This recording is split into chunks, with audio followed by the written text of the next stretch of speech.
안녕하세요. 로펌 머스트 노의 조우승 변호사입니다. 자, 오늘은 제 책 리더는 하루에 100번 싸운다 중에서 제28강 조직 내의 갈등은 반드시 독이 되어 돌아온다 라는 챕터를 하면서 같이 살펴보겠습니다. 자, 어떤 사안이냐면은 어떤 회사인데요. H테크노라는 회사가 있어요. 안 사장은 일본 현지에서 영업을 총지휘하고 있어요. 회사의 전체 매출에서 일본 쪽이 차지하는 비중이 늘어나자 일본의 판매법인을 설립하고 직접 경영을 책임지는 중이었죠. 안 사장은. 안 사장은 1년에 두어 달을 제외하고는 거의 일본에서 상주하다시피 했기 때문에 자연스레 한국 법인에서의 정책 결정 그리고 실무 총괄은 H테크노의 김 부사장이 담당하게 되었습니다. 자, 이 김 부사장은 공학도 출신이었거든요.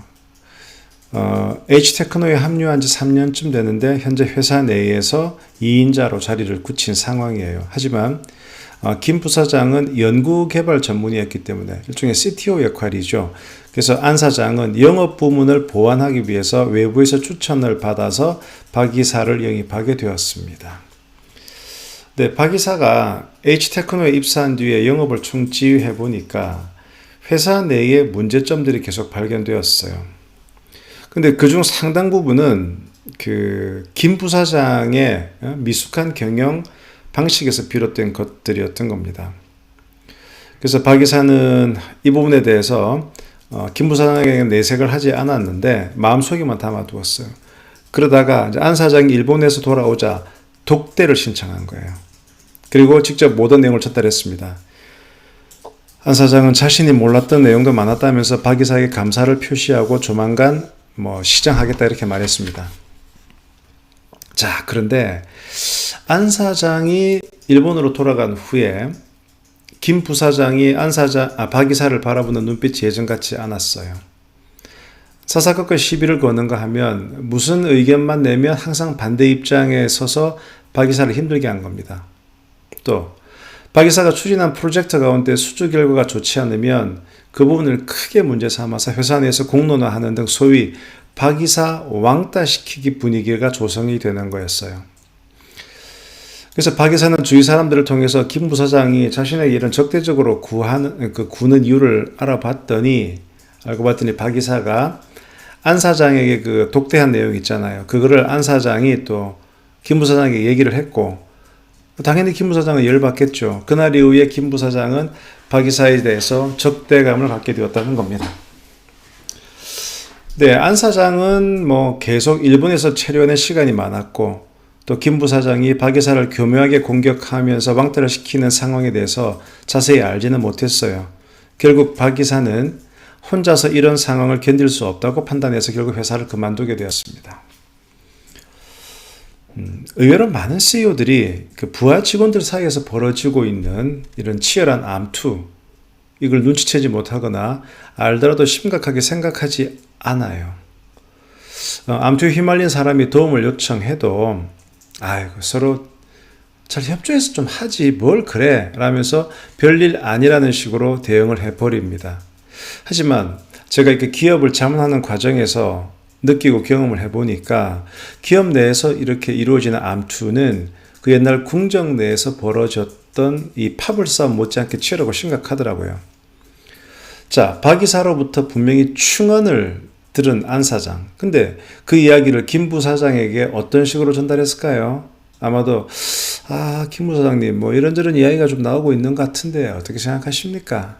이렇게 물어봤을 거예요. 물론 그 과정에서 이 이야기의 진원지인 박 이사에 대한 언급을 하지 않기는 힘들었을 겁니다. 하지만 이 말을 들은 김 부사장은 박 이사의 발언이 자신의 권위에 대한 CTO의 권위에 대한 도전이라 생각했을 것이고 따라서 그 이후부터는 박 이사를 예전처럼 편하게 볼 수만은 없었을 텐입니다. 안 사장은 중재를 한답시고 두 분이 잘 협의해서 진행하세요. 제가 드린 말씀은 참고로만 하시고요.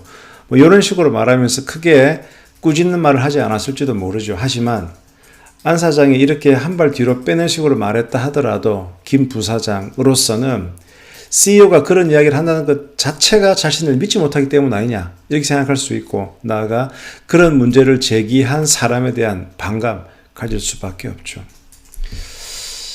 아마도 안 사장도 이런 얘기 듣고 이 얘기를 김 부사장한테 어떻게 해야 될까 고민 깊었을 겁니다.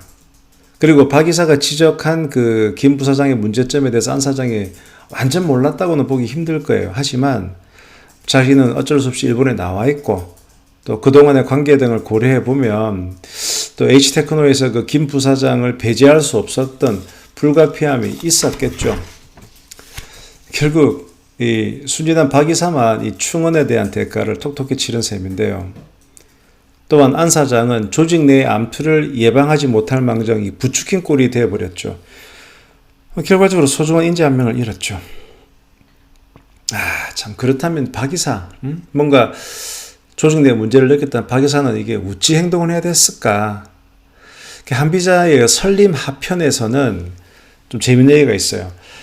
조직에서의 권력관계, 이기심, 또 질투심을 아주 현실적으로 그린 이야기가 있는데요.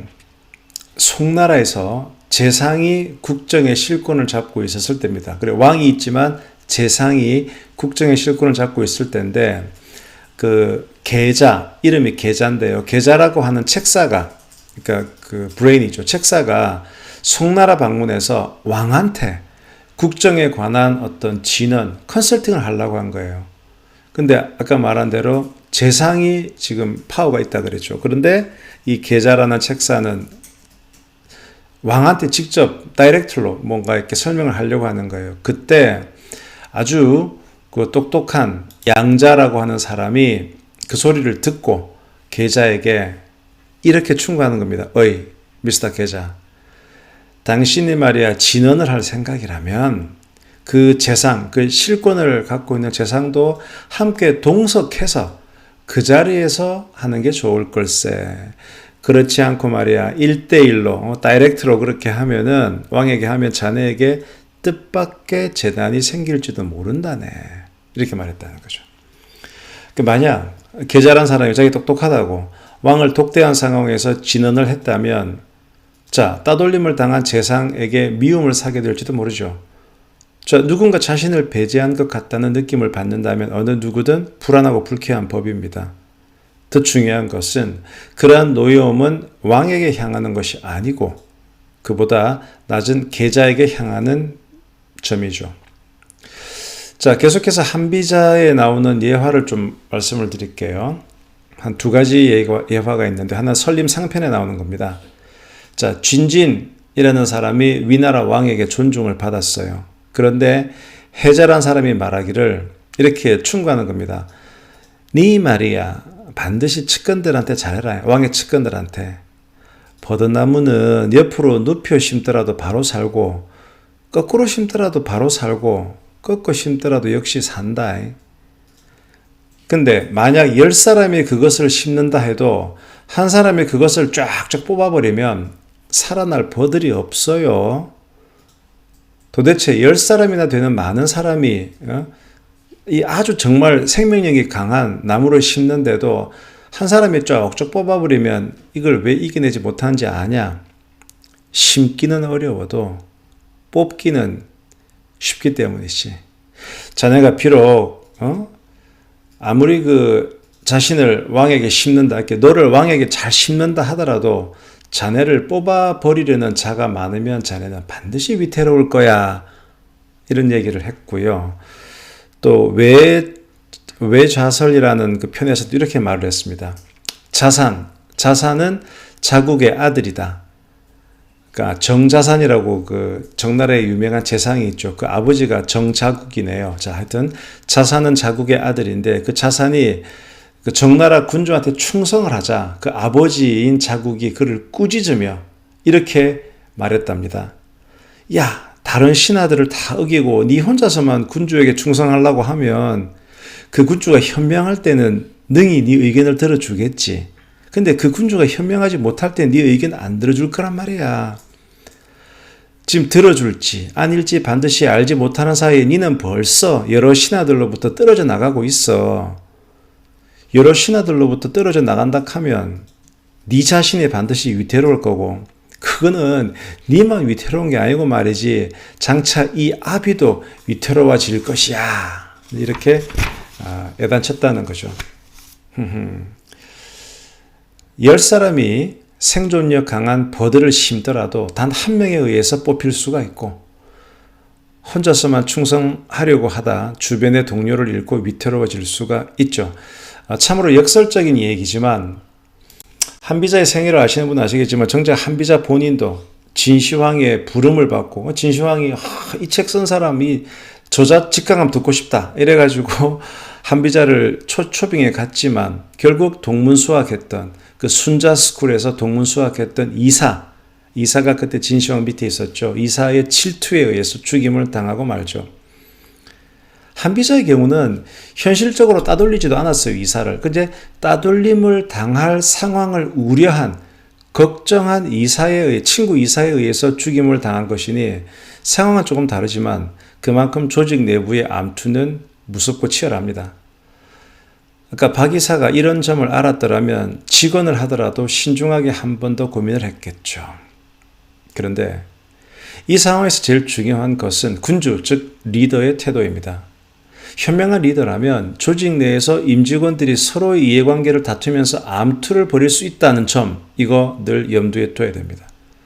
그랬다면 안 사장은 자신이 김 부장에게 한 말이 김 부사장에게 한 말이 말이지 박 이사가 이런 얘기 하던데 김 부사장 이 말이 어떤 결과를 가져오게 될지를 충분히 예상할 수 있었을 거란데 말이죠.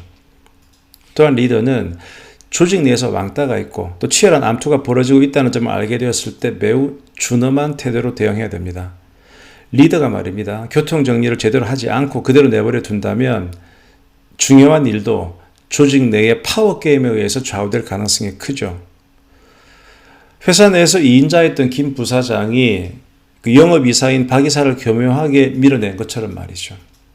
이것이 부하 직원 간의 권력 싸움에 그치지 않고 중요한 의사결정을 할 때 영향을 주고 또 회사 전체 분위기가 나빠지는 등의 문제가 발생할 수 있습니다.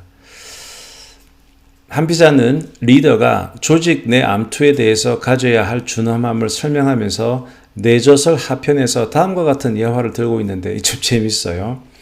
자, 왕이 희공이라는 사람인데 희공이라는 왕이 목욕을 딱 하려는데 목욕물 안에 뾰족한 자갈이 섞여 있는 겁니다. 자갈. 그거 밟으면 큰일 나잖아요. 그러자 희공은 좌우측근에게 물어봅니다. 목욕물 담당하는 친구가 잘리게 되면 그 뒤를 맡을 자는 정해져 있느냐? 예, 정해져 있습니다. 그래? 그 자를 불러오니라. 자, 그래서 한 남자가 모습을 나타내자 희공은 큰 소리를 꾸짖습니다. 내 이놈! 어째서 목욕물 안에 저런 날카로운 자갈을 넣어 놓았느냐? 그러자 남자가 대답했다고 합니다. 송구합니다. 목욕물 담당이 잘리면 대신 제게 일을 맡겨주시는 걸로 알고 그래서 자갈을 넣게 되었습니다. 죽여주십시오. 자, 어떤 문제가 발생했을 때 그 문제를 일으킨 사람은 그로 인해서 이익을 보는 사람일 공산이 큽니다.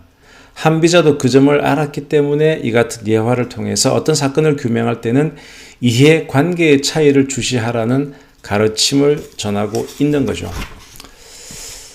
자, 조직 내에서 갈등이 발생했을 때 리더는 문제의 원인 제공자를 찾아내서 문제를 해결해야 되는데 이거 쉽지 않습니다. 이때 그 문제가 발생함으로써 가장 먼저 혹은 가장 큰 이익을 보는 사람이 누구인지부터 따져보는 것도 하나의 방편이 될 수가 있습니다. 물론 문제가 발생하기 전에 문제의 씨앗을 없애버리면 더 바람직하겠죠. 근데 그러려면 리더가 복잡하게 얽혀있는 조직 내 이해관계에 끊임없이 관심을 갖고 주셔야 됩니다. 즉, 누가 누구를 왜 어떻게 견제하는지 또 각자 회사에서 가장 바라는 것이 무엇인지 알고 있어야만 합니다. 어떤 사람의 명예를 중시하고 어떤 사람이 돈을 중시하는지도 찬찬히 따져보십시오. 그러면 현재 여러분이 고민하고 있는 조직의 문제를 풀 실마리가 보일 수도 있습니다. 그래서 오늘은 제가 쓴 책 리더는 하루에 100번 싸운다 라는 책의 그 28번째 이야기인 조직 내 갈등은 반드시 독이 되어 돌아온다 라는 부분을 같이 한번 살펴봤습니다. 네, 지금까지 로펌 머스터노의 조우성 변호사였습니다. 감사합니다.